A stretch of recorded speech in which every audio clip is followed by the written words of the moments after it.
खासदार रवींद्र वायकर सध्या आमच्यासोबत आहे. सर, इथे बिबट्या दिसल्यामुळे लोकांमध्ये एक भीतीचे वातावरण आहे. काय योजना करणार आहेत तुम्ही? इथे आलात, कशा प्रकारची पाणी आहेत?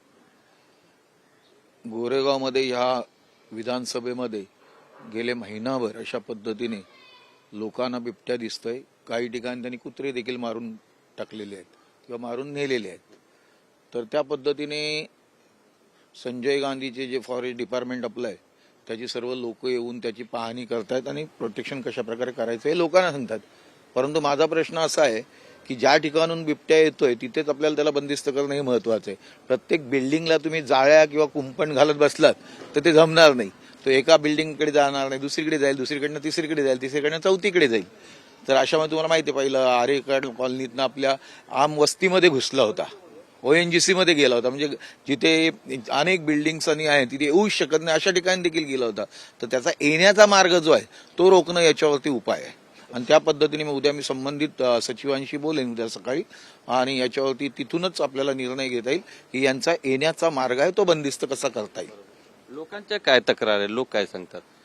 लोकांच्या इथे बिबट्या यायला नाही पाहिजे हाच तक्रार आहे. आणि एखाद्या वेळेला कुत्र्यावरती झडप मारली ते पण चुकीचंच आहे ना. पण कुत्रा काय, पण माणसं जर मिळाली किंवा सिक्युरिटीची वॉचमन जे आता फिरत असतात रात्रीचे त्यांच्या जीवाला देखील धोका उत्पन्न होतो ना. मग याच्यावरती आता आपण जसं आरे कॉलनीमध्ये असताना आरे आणि संजय गांधी फॉरेस्टच्या इथे आपण एक भिंत बांधली होती, मोठी भिंत बांधली होती. त्यामुळे त्या आता त्या बाजूला येत नाहीये जास्त करून. मग आता या बाजूला येत असतात तर फॉरेस्टच्या इथून कुठून येतंय तर त्याचा शोध यांना माहिती आहे. यांना ती पावलं माहिती असतात, तो कुठला कोण आहे, बिबट्या काय आहे याची संपूर्ण माहिती यांच्याकडे असते. मग त्याच्यावरती निर्बंध कसे आणायचे ते आणता येतील. सर, एक दुसरा प्रश्न आहे. नागरी निवारामध्ये 2 दिवस आधी एक राडाचं प्रकरण घडलं होतं. त्याच्यामध्ये हिंदू पक्षाचे एक लोक होते, त्यांना मारहाण पण लागले. पोलिसांनी 11 लोकांना अरेस्ट केले आहेत. पण जे आरोपी होतात त्यांच्या घरावर आज बुलडोजरनी कारवाई केली आहे. काय सांगितलं? प्रामुख्याने ह्या इथं जी लपडं झालं त्यावेळेला मी बाहेर होतो, परंतु मी आता आलोय आणि मी त्या पद्धतीने DCPशी आता प्रत्येक झोन वाईज आपण हे करतोय. याच्या मागे ड्रग्सचं रॅकेट आहे आणि हे ड्रग्सचं रॅकेट आपल्याला तोडायचं. तुम्हाला माहिती, लोकसभेत मी मुद्दा मांडलेला आहे की मुंबईमध्ये ड्रग्स आहे आणि त्याच्यामध्ये गोरेगावचं देखील नाव घेतलेलं आहे. गोरेगाव, जोगेश्वरी आणि अंधेरी, पवई, फिल्टरपाडा ह्या एरियामध्ये खूप प्रमाणात आहे. आणि त्या पद्धतीने आम्ही पॅडलर जे आहेत ते आम्ही पकडण्याचा प्रयत्न करतोय. आणि ह्या अनुषंगाने मी 3 DCP आमच्या लेवल याच्यामध्ये माझ्या लोकसभेमध्ये त्या ठिकाणी घेतोय. आता हे ड्रग विकत असताना त्याचा शासनाच्या माध्यमातून किंवा कायद्याच्या माध्यमातून प्रतिबंध करणं गरजेचं आहे. परंतु लोकजागृती म्हणून लोकांनी देखील त्याच्यावरती बहिष्कार टाकणं किंवा त्यांना अरेस्ट करून देणं हे प्रामुख्याने आलं. त्यामुळे पोलिसांनी कशा पद्धतीने ऍक्शन घेतली हे मी DCPच्या इथे त्या मुलांना देखील मी बोलवणार आहे आणि त्यांच्याबरोबर बोलून हे असे ड्रग पॅडलर जे आहेत हे बंद झाले पाहिजे. कारण हे नशायुक्त करून आपला जो समाज आहे हा बिघडवण्याचं काम करतात आणि ते तर रोखलंच पाहिजे. त्यामुळे ज्या मुलांनी त्यांच्यावरती हे केलेलं आहे, त्यांना दाखवलेलं आहे किंवा त्यांना बंद करायला लावलंय ते योग्य आहे. देवीच्या पूजा त्यांनी राडा केला होता, त्यांनी मारहाण पण केलं होतं, हा किती योग्य आहे? नाही, चुकीचंच आहे ना.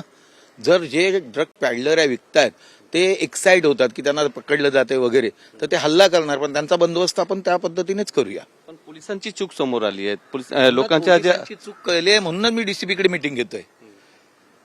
नाहीतर रस्त्यावर येऊन त्यांच्या इथे करण्यापेक्षा जो मूळ आजार आहे त्याला बंदिस्त करणं हे महत्वाचं आहे. आणि त्यामुळे मी माझ्या बांद्रा प्लॉट एरिया, पवई या ठिकाणी आम्ही अशा लोकांना पकडतोय. त्याच्यामध्ये दुसरा आपण SIR चालू केलंय, स्पेशल इंटेन्सिव्ह रिव्हिजन आता चालू होईल. त्यामुळे घाबरलेले आहेत जे म्हणजे बांगलादेशी आपल्या इथे आलेत, रोहिंगे जे आपल्या इकडे आलेत हे अत्यंत घाबरले. त्या तुम्हाला आता सांगायला, अंधेरी वेस्टला मी वर्साव्याच्या ठिकाणी आम्ही खूप हे केलेलं आणि अशी काही माणसं पकडून आम्ही ठेवली होती, त्यांना आता बाहेर आम्ही पाठवतोय. त्याच्या पद्धतीने कारवाई चालू झालेली आहे.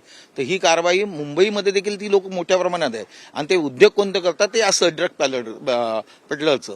आणि त्यामुळे त्या लोकांना बंदिस्त करून त्यांच्या राज्यामध्ये, देशामध्ये पाठवणं हे प्रामुख्याने महत्वाचं आहे आणि आपल्या समाजाला वाचवणं हे महत्वाचं आहे. शांतता ठेवण्यासाठी लोकांना काय संदेश देणार तुम्ही?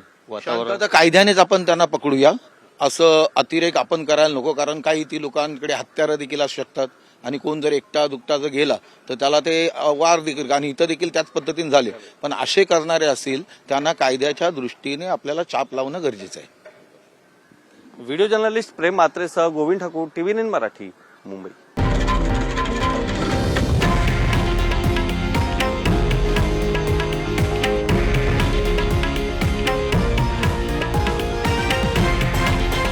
हे आहे देशातील नंबर 1 न्यूज नेटवर्क आणि आपण पाहत आहात TV9 मराठी, एकमेव.